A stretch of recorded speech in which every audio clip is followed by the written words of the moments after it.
Angina হলো typical heart related pain. মানে হার্টের বিভিন্ন জায়গায় ব্লাড বা অক্সিজেন সাপ্লাই কম হয়ে যাওয়ার জন্য যে ব্যথা তৈরি হয় সেটা। হার্টের চারিদিকে নার্ভ থাকে, তারা ফিল করতে পারে যে কোন কোন জায়গায় হার্টের মাসেল সাফার করছে, অক্সিজেন লেভেল কম আছে, তারা ফাংশন করতে পারছে না, এবং সেই মেসেজটা তারা পৌঁছে দেয় ব্রেনে এবং আমরা ফিল করতে পারি সেই পেন। যেহেতু নার্ভগুলো কানেক্টেড আমাদের গলার কিছু নার্ভের সঙ্গে প্লাস আমাদের হাতের কিছু নার্ভের সঙ্গে, অ্যানজাইনা অনেক সময়, ম্যাক্সিমাম সময় যদিও বুকে ব্যথা হয়, অনেক সময় কিন্তু সেটা হাতে ব্যথা বা গলার কাছে ব্যথা এইভাবেও প্রেজেন্ট করতে পারে। টিপিক্যাল অ্যানজাইনা হচ্ছে বুকের মাঝখানে বুকে ব্যথা, যেটা গলার দিকে ছড়াচ্ছে এবং হাতের দিকে যাচ্ছে। কিন্তু অ্যাটিপিক্যাল বা অন্য ধরনের অ্যানজাইনাও হতে পারে, যেটা আমরা, তার জন্য আমরা কয়েকটা টাইপের অ্যানজাইনা বলি। টিপিক্যাল অ্যানজাইনা, অ্যাটিপিক্যাল অ্যানজাইনা, আর কিছু স্পেশাল ধরনের অ্যানজাইনা হয় যেমন ভ্যাসোস্প্যাস্টিক অ্যানজাইনা। অ্যানজাইনা কিন্তু একটা ওয়ার্নিং সাইন। হার্টের মধ্যে কখনো কোথাও ব্লাড ভালো করে যাচ্ছে না বা অক্সিজেন যাচ্ছে না, তার জন্য বুকে ব্যথা দেখা দিচ্ছে। কাজেই যখন কোনো কাজ করছেন, ভারী কোনো কাজ করছেন, সিঁড়ি দিয়ে উঠছেন, অনেকক্ষণ দৌড়াচ্ছেন, এক্সারসাইজ করছেন, সেই সময় হার্টের ওপর চাপ বেশি, হার্টকে বেশি পাম্প করতে হয়, কাজেই তার অক্সিজেন এবং ব্লাড রিকোয়ারমেন্টস বেশি লাগে। সেহেতু যদি কোনো ব্লকেজ থেকে থাকে তাহলে তার সেই যেখানে অনেক নিড বেশি হয়ে গেছে হার্টে, কিন্তু অক্সিজেন সেই পরিমাণে যাচ্ছে না, তার জন্য এই এক্সারসাইজ বা এক্সারশনের টাইমে বুকে ব্যথা দেখা দেয়, এটাকে বলে অ্যানজাইনা। কিন্তু আপনি যদি রেস্ট করেন বা কিছু ধরনের ট্যাবলেটস খান যাকে নাইট্রেটস বলে, যেমন সরবিট্রেট জাতীয় জিনিস, সেইগুলো খেলে বা রেস্ট করলে কিন্তু এই ব্যথাটা চলে যায়।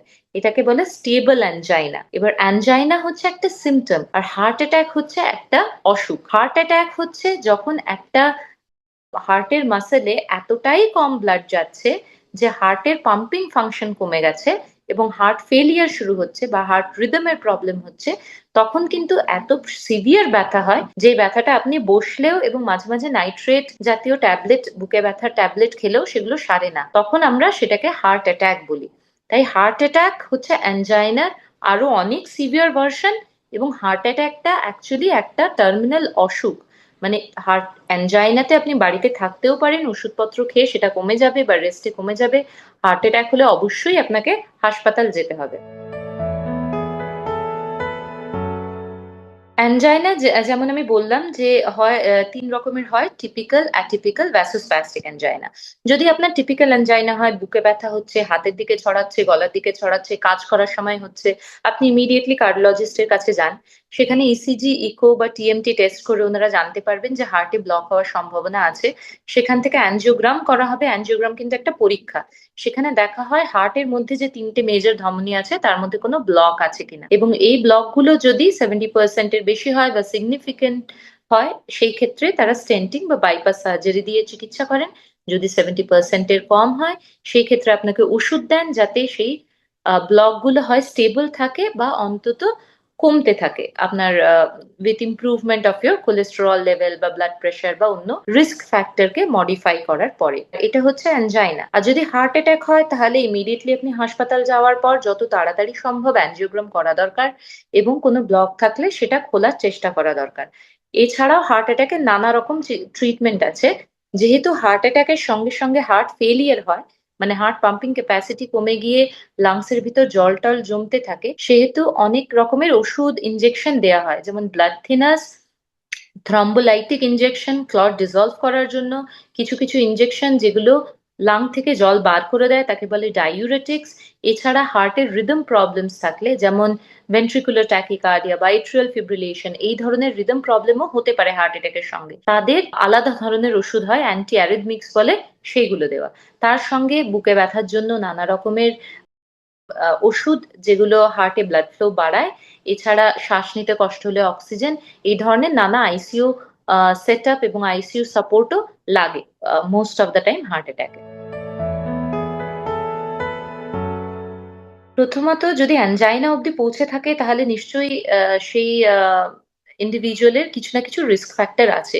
প্রথম স্টেপ হচ্ছে সেই রিস্ক ফ্যাক্টর গুলোকে কন্ট্রোল করা। যদি আপনার ডায়াবেটিস থাকে, আপনি ডায়াবেটিক ডায়েট ফলো করুন। যদি বিপি বেশি থাকে, তাহলে লো সল্ট ডায়েট, মানে আপনার তেল, ঝাল, মসলা, ভাজাভুজি খাওয়া বা চাটনি, আচার এই ধরনের জিনিসপত্র খাওয়া, বাইরে থেকে কেনা ভাজাভুজি জিনিস বা বাইরে রান্না করা, হোটেলের রান্না করা জিনিসপত্র এগুলো একটু অ্যাভয়েড করা। প্লাস সুগার, যাদের ডায়াবেটিস আছে অবশ্যই লো ডায়াবেটিক ডায়েট, মিষ্টি জাতীয় জিনিস অ্যাভয়েড করা। এটা গেল ডায়েট। তো যে মূল পাঁচটা জিনিস হচ্ছে, একটা হচ্ছে ডায়েট, দ্বিতীয় হচ্ছে কোনো ধরনের অ্যাডিকশন। যদি কেউ স্মোকার হন, কোনো অ্যালকোহল খান, বা ধরুন আলাদা কিছু ড্রাগ যেমন কোকেন জাতীয় ড্রাগে কিন্তু হার্ট অ্যাটাক হওয়ার চান্সেস খুব বেশি। তো যে কোনো cannabinoid drug, smoking, alcohol immediately বন্ধ করা দরকার।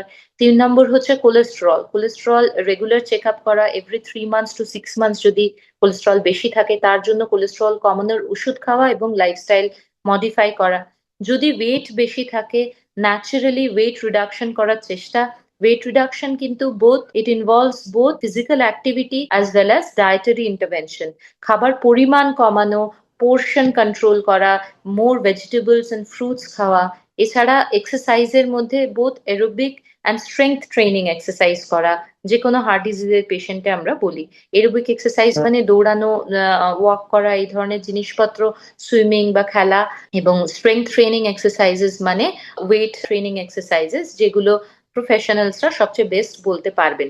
কিন্তু খুব ইম্পর্টেন্ট কথা হচ্ছে, যদি অ্যাডভান্স স্টেজ হয় এবং সিভিয়ার বা রেকারেন্ট বা খুব কমনলি অ্যানজাইনা হচ্ছে, তাদের কিন্তু সিভিয়ার এক্সারসাইজ করা থেকে বিরত থাকা উচিত, যেমন সুইমিং, যেমন টেনিস জাতীয় খুব এক্সারশনের খেলা, বা ফুটবল জাতীয় এক্সারশনের খেলা। এই ধরনের খেলার মধ্যে যাওয়া উচিত না। বা খুব বেশি ওয়েট তোলা, ধরুন 10 কেজি 15 কেজি ওয়েট তোলা, বা ফিজিক্যালি ড্রেনিং কোনো প্রফেশনে, যেমন সারা রাত জাগতে হচ্ছে, নাইট ডিউটি করতে হচ্ছে, বা খুব সাইকোলজিক্যাল স্ট্রেসওয়ালা সিচুয়েশন, এগুলোকে অ্যাভয়েড করা উচিত ইন অ্যানজাইনা। কারণ অ্যানজাইনা থেকে হার্ট অ্যাটাক হতে বেশি সময় লাগে না, যদি না আমরা রিস্ক ফ্যাক্টর এবং লাইফস্টাইল কন্ট্রোল করি।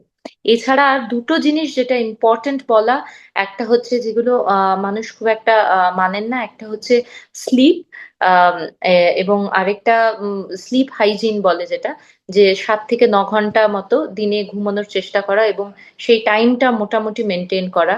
অ্যান্ড ফিফথ হচ্ছে ওয়েট ম্যানেজমেন্ট। যদি কারোর ওয়েট বেশি হয়, ওয়েট বেশি হওয়াটাকে এটা বডি শেমিং ভাবা উচিত না কারোর।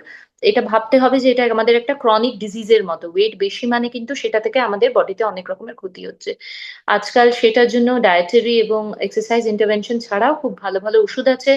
যদি সিভিয়ার ওবিসিটি হয়, তাহলে আপনার প্রফেশনালদের সঙ্গে কন্ট্যাক্ট করা এবং সেখানে নিজের ওয়েটকে ঠিক জায়গায় নিয়ে আসা।